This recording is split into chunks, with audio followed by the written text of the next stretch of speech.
Hello there. Today I'm gonna talk about deductive proof. What is the meaning of deductive proof? It is a theoretical method to prove theorems and reaching to results. But we don't need geometric instruments in measuring.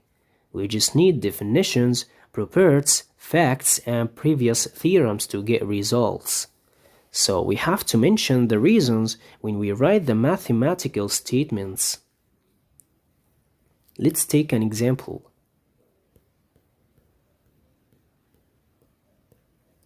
In the opposite figure, prove that number 1. The triangle ABD congruent with the triangle ACD. Number 2. The line segment AD bisects the angle BAC. We've studied before in the first term that the two triangles are said to be congruent if we have two sides and included angle in the first triangle congruent with their corresponding in the other triangle. And this case is called SAS. And also the two triangles are said to be congruent if we have two angles and included side in the first triangle congruent with their corresponding in the other triangle. And this case is called ASA. And also the two triangles are said to be congruent if each side in the first triangle equal its corresponding in the other triangle. And this case is called SSS. And also the two right-angled triangles are said to be congruent if we have right angle and hypotenuse and side in the first triangle congruent with their corresponding in the other triangle. And this case is called RHS. So here we have the length of BD equal the length of CD. And we can also deduce that AD is a common side. And the measure of angle ADB equal the measure of angle ADC. So we have two sides and included angle in the first triangle congruent with their corresponding in the other triangle. So we can easily prove that the two triangles are congruent. So in the two triangles ABD and ACD, since DC equals DB and the line segment AD is a common side and the angle ADC congruent with the angle ADB. So the two triangles now are congruent. From congruency, we can deduce that the measure of the angle BAD equal the measure of the angle CAD. So from here we can say that the line segment AD bisects the angle BAC.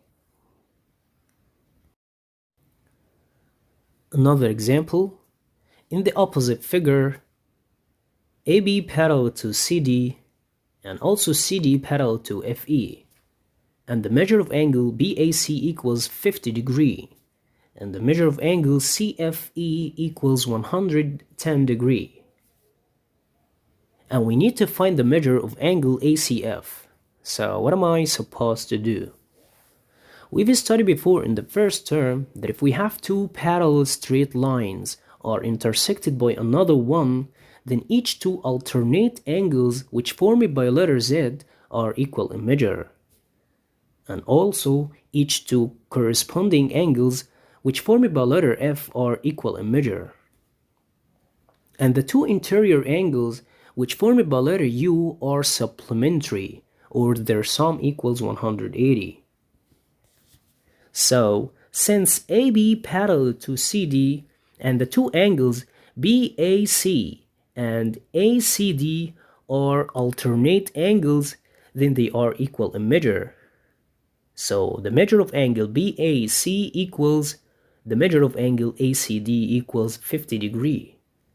And also since CD parallel to FE and the two angles DCF and the angle F are interior angles, so their sum equals 180.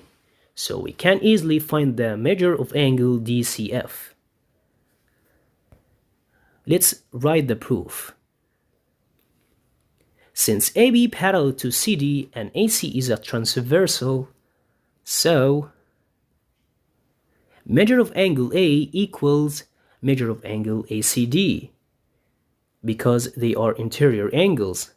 So measure of angle ACD equals 50.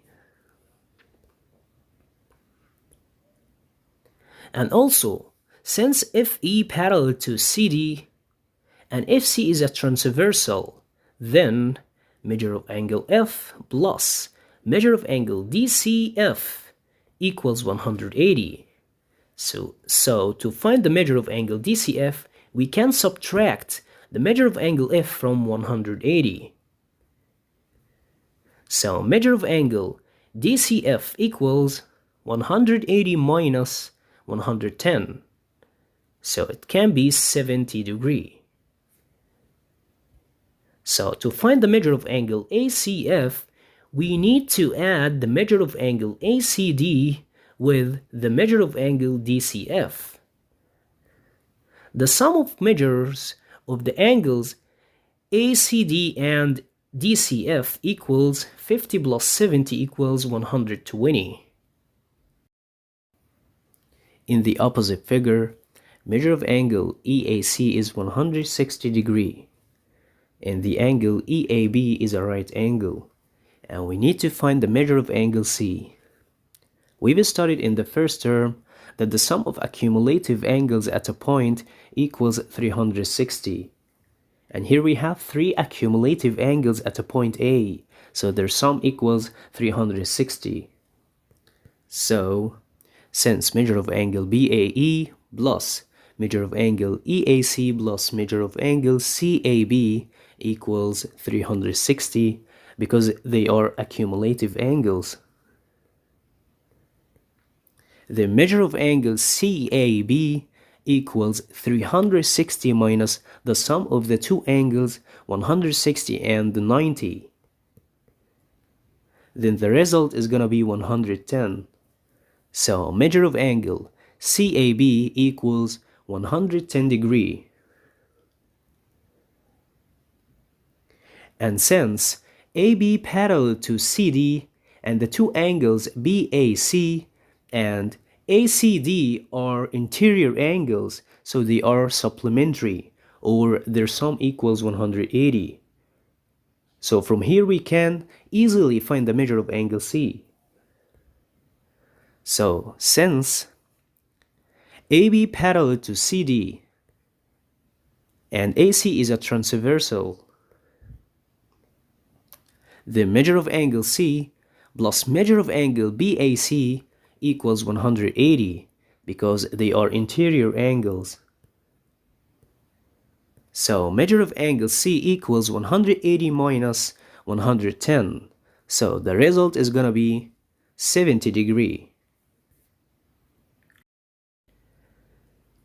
In the opposite figure, measure of angle ECF is 70 degrees and measure of angle A is 110 degrees. And we need to prove that AB parallel to CD.